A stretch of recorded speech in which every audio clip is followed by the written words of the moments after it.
Halo semuanya, selamat datang di Win Ace Talk.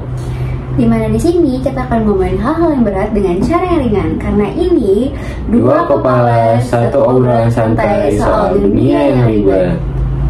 Oke, saya hari ini sebagai host Edwin Tegaran Mopurba dan narasumber di podcast kali ini yaitu Acinta Irfana Nabil. Kali ini kami akan membahas tentang sistem perdagangan internasional.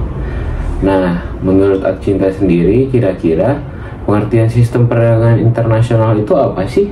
Oke, jadi sistem perdagangan internasional itu adalah seperangkat hukum, lembaga, dan juga perjanjian yang dimana ini tuh mengatur aliran modal, barang, dan juga jasa antar negara. Oh, begitu ya. Terus kira-kira sejarahnya sendiri dari sistem perdagangan internasional itu gimana ya, Cinta?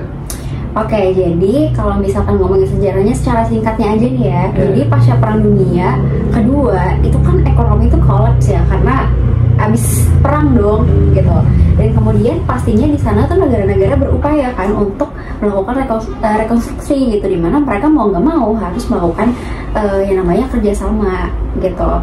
Nah kemudian disitulah mereka berembuk untuk membuat suatu perjanjian gitu mengenai tarif dan juga perdagangan yang dimana kita kenal dengan GATT. Namun sayangnya itu GATT dikritik kalau katanya mereka tuh hanya fokus untuk membahas mengenai tarif aja nih.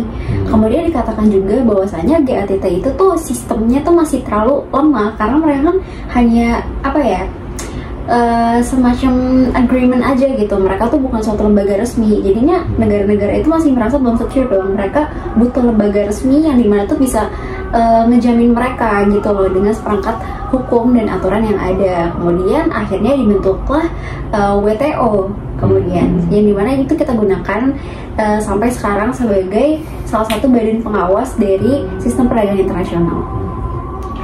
Kalau mau ditarik kembali berarti sejarahnya panjang juga ya buat sistem perdagangan internasional ini sendiri. Iya. Oke, pertanyaan selanjutnya tuh kira-kira nih sistem perdagangan internasional nih ada faktor-faktor apa aja sih di sistem perdagangan internasional? Oke, jadi di sini aku ngebagi menjadi dua faktor aja ya yang mungkin udah bisa ngejelasin secara garis besar. Jadi yang pertama itu adalah perbedaan sumber daya. Ini mana kita tahu kan bahwasannya setiap negara itu memiliki keunggulan sumber daya berbeda-beda. Dan kita harus tahu juga nih kalau sumber daya di sini bentuknya itu sangat amat beragam gitu. Sumber daya itu kan gak cuma ngomongin tentang sumber daya alam, tapi juga ngomongin tentang sumber daya manusia, teknologi, pengetahuan, bahkan efektivitas hingga produktivitas dari tenaga kerja gitu. Dan kemudian karena adanya perbedaan tadi nih, ya kan, itu akan memunculkan yang namanya comparative advantage atau keunggulan komparatif setiap negara gitu. Jadi di sini comparative advantage itu bisa explain kayak how trade happens gitu. Jadi ya karena tadi kan mereka tuh nggak bisa unggul di semua sumber daya ya, mau nggak mau pasti untuk saling melengkapi itu mereka harus melakukan kerjasama dan melakukan kayak tadi perdagangan internasional gitu. Nah kemudian untuk faktor yang kedua itu adalah complex interdependency yang dimana ini merupakan salah satu konsep yang dikemukakan oleh Keohane dan juga Nye gitu. Di mana di sini dikatakan bahwasannya pasca Perang Dunia Kedua gitu adanya absence of hierarchy issues gitu. Dimana kalau isu yang penting itu bukan lagi isu tentang militer aja, tetapi juga isu tentang perekonomian, lingkungan, kemanusiaan, pokoknya hal-hal yang di luar dari militer gitu. Kemudian juga dalam konsep ini dijelaskan mengenai multiple channel of interaction gitu, dimana kalau kita mau melakukan interaksi itu nggak hanya lagi melalui pemerintah aja nih, tapi sesama kayak organisasi, perusahaan, bahkan masyarakat sipil kita tuh udah bisa melakukan interaksi gitu karena tadi adanya interdependensi ekonomi seperti gitu. Oke, jadi kan ada ngebahas kayak masyarakat sipil bahkan kayak perusahaan-perusahaan bisa berinteraksi satu sama lainnya. Masih berhubungan dengan itu, kira-kira nih aktor-aktornya siapa saja sih yang ada di sistem perdagangan internasional? Oke, di sini aku mau bakal jelasin ya aktor intinya aja gitu. Oke, yang pertama itu udah pasti negara. Jadi negara itu masih menjadi aktor kunci. Karena apa? Karena negara kan nanti membuat kebijakan ya. Negara yang akan membuat kebijakan seperti tarif, subsidi, regulasi dari ekspor dan impor gitu, sehingga negara dan juga pemerintah itu memainkan peran yang sangat-sangat vital gitu dalam perdagangan internasional ini. Kemudian yang kedua adalah organisasi internasional seperti WTO. Yang dimana kita tahu bahwasannya WTO itu kan bertugas untuk mengawasi ya dari pelaksanaan dan juga aturan dari sistem perdagangan internasional. Kemudian WTO juga yang membantu untuk menyelesaikan sengketa bila terjadi sengketa perdagangan antar negara gitu. Kalau nggak salah itu tuh diselesaikan melalui yang namanya dispute body settlement ya, dengan beberapa rangkaian dan langkah-langkahnya. Kemudian di luar dari itu juga ada aktornya itu adalah ada World Bank dan juga IMF. Ya mungkin mereka berdua ini nggak yang secara langsung gitu terlibat dalam sistem perdagangan, tapi mereka tuh menjaga lebih kayak ke nilai tukar dan juga moneter seperti itu. Misalkan kayak World Bank gitu ya. World Bank itu mereka membantu bagaimana caranya negara-negara berkembang juga bisa nih berpartisipasi dalam perdagangan internasional. Kemudian untuk IMF sendiri dia itu untuk membantu nih negara-negara yang mengalami defisit neraca pembayaran. Dan kemudian juga ada MNC yang dimana kita tahu ya MNC itu juga sangat amat berdampak besar di dalam rantai pasok global karena mereka juga memainkan yang namanya investasi asing gitu kan. Kemudian selain itu juga ada peran dari eksportir dan juga importir. Gitu. Berarti aktor-aktor dari sistem perdagangan internasional ini sebenarnya kalau dibahas lagi bukan cuma negara aja ya, kalau dibahas lebih lanjut seperti aktor-aktor non-negara ataupun organisasi internasional juga termasuk ke dalam aktor-aktor di dalam sistem perdagangan internasional berarti ya. Menarik sih. Terus nih setelah membahas semua itu kan kita tadi udah membahas definisi, faktor-faktor, sejarah, aktor, kira-kira dari semua itu apa aja sih manfaat dan hambatan yang dirasakan oleh sistem perdagangan internasional ini sendiri? Oke, jadi di sini mungkin sebelum bahas mengenai manfaat dan juga hambatan, ada nih salah satu lagi yang mau aku bahas itu mengenai tentang kebijakan. Ya, jadi kebijakan dari sistem perdagangan internasional. Nah, jadi teman-teman di dalam sistem perdagangan internasional itu ada kebijakan-kebijakan yang dilaksanakan gitu, dimana itu dibagi menjadi dua kelompok besar gitu kebijakannya. Itu yang pertama adalah kebijakan proteksionisme dan yang kedua adalah kebijakan liberasi perdagangan. Oke, kita mulai bahas dulu nih dari kebijakan proteksionisme yang dimana ini akan dibagi lagi menjadi beberapa komponen gitu ya. Jadi kalau misalkan proteksionisme itu tujuannya udah pasti, dimana negara itu berusaha untuk melindungi produk domestiknya gitu, biar mereka tuh nggak kalah saing sama produk-produk impor. Nah kemudian apa aja sih kebijakan yang dikeluarkan? Jadi yang pertama itu adalah kebijakan tarif gitu, dimana ini memberikan pajak kepada barang-barang impor gitu, agar apa? Barang impor itu nilainya lebih mahal dibandingkan barang ekspor gitu. Kemudian yang kedua itu adalah non tarif.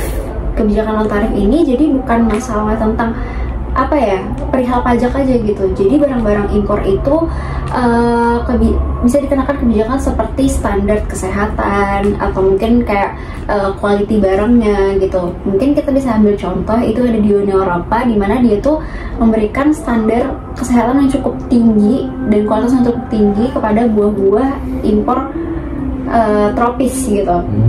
Dimana itu tuh katanya nggak boleh nih ada kandungan kayak pestisida dan zat-zat kimia lainnya. Kemudian yang ketiga itu ada yang namanya kuota impor. Jadi dimana negara itu biasanya dibatasi nih, mereka tuh boleh impor cuma berapa, misalnya ya kayak Indonesia per tahunnya cuma boleh impor beras dengan total 500 ton gitu. Dan kemudian juga ada lagi kebijakan yang namanya itu adalah subsidi ekspor, di mana pemerintah itu membantu nih perusahaan-perusahaan domestik gitu ya, dan memberikan mereka subsidi agar apa? Agar mereka tuh lebih murah untuk melakukan ekspor ke luar negeri gitu. Dan selain itu juga ada yang namanya kebijakan dumping dan juga anti dumping. Dumping itu apa sih? Dumping itu adalah ketika kita menjual barang itu lebih murah di luar negeri dibandingkan di dalam negeri gitu. Dengan tujuan apa? Itu untuk mencuri ya pasar gitu loh. Pasti kan kalau kita jual barang murah itu banyak kan yang mau beli. Nah terus kemudian ada juga kebijakan anti dumping di mana ini tujuannya untuk melindungi barang-barang domestik. Ya, berarti banyak juga ya kebijakan-kebijakan yang ada di sistem perdagangan internasional. Ya betul. Oh ya, selanjutnya tadi yang kebijakan liberasi perdagangan. Oh iya. Nah kalau misalkan kebijakan liberasi perdagangan itu lebih kayak ke bentuk agreement sih, itu ada banyak. Pertama misal kayak free trade agreement yang dilaksanakan sama negara-negara ini organisasi ASEAN. Jadi di dalam ASEAN itu mereka tuh harus dibebaskan dari tarif nih. Kalau misalkan mereka melakukan perdagangan tuh nggak boleh ngasih tarif ke satu sama lain.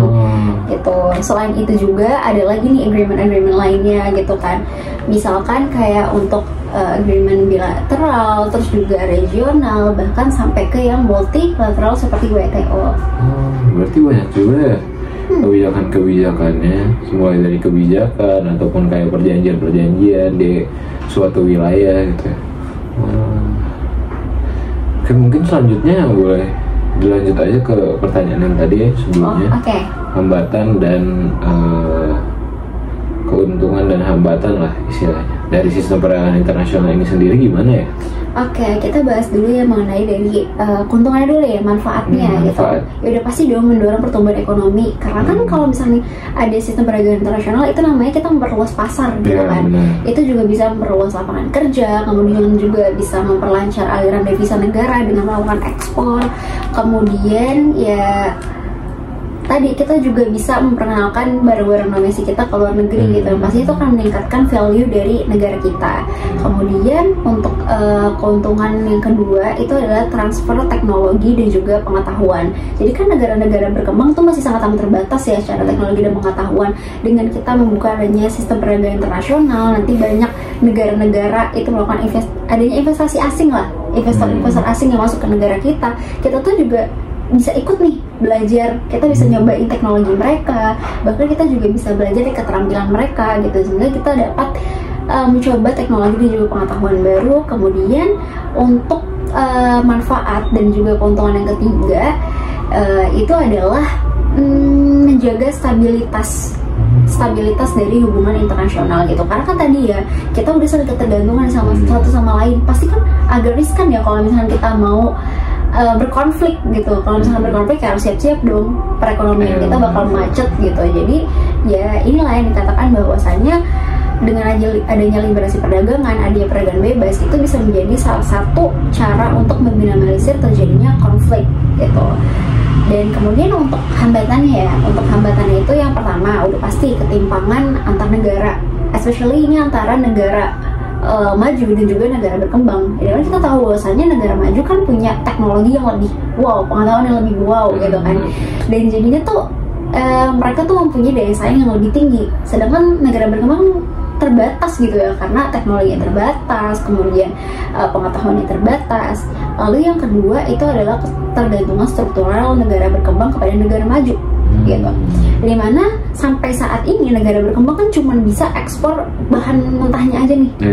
Yang produksi siapa yang produksi? Negara-negara maju dong, negara-negara yang dimana tuh emang dia tuh industrial gitu. Terus kemudian negara industri tersebut menjual lagi nih dengan ke pasar dengan harga yang dipatokin sama ya negara industri tadi gitu. Jadi kita nih ya negara-negara berkembang seperti Indonesia, kita bisa aja beli itu tuh dengan harga yang lebih mahal, padahal bahan mentah itu dari kita gitu.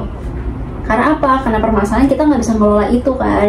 Jadi yang ngelola itu negara-negara maju karena tadi keterbatasan dari teknologi yang kita punya gitu. Dan kemudian itu riskan ini sih kayak krisis gitu.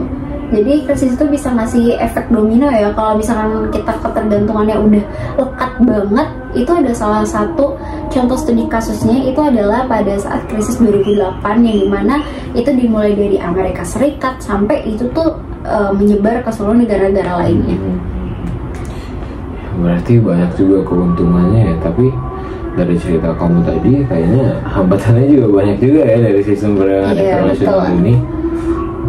Ini topik yang menarik banget sih kalau menurut aku sistem perdagangan internasional ini, karena dimana kita nggak cuma ngebahas tentang ekonomi yang ada di internasional, tapi kita juga ngebahas nih gimana hubungan-hubungan negara. keren sih. Mungkin segitu saja buat kali ini ya, podcast kita kali ini. Terima kasih semuanya udah menonton. Saya Edwin Tegarama Purba sebagai host dan Cinta Ivana Nabil sebagai narasumber. Izin pamit undur diri. Terima kasih sudah menonton. Bye bye. Bye.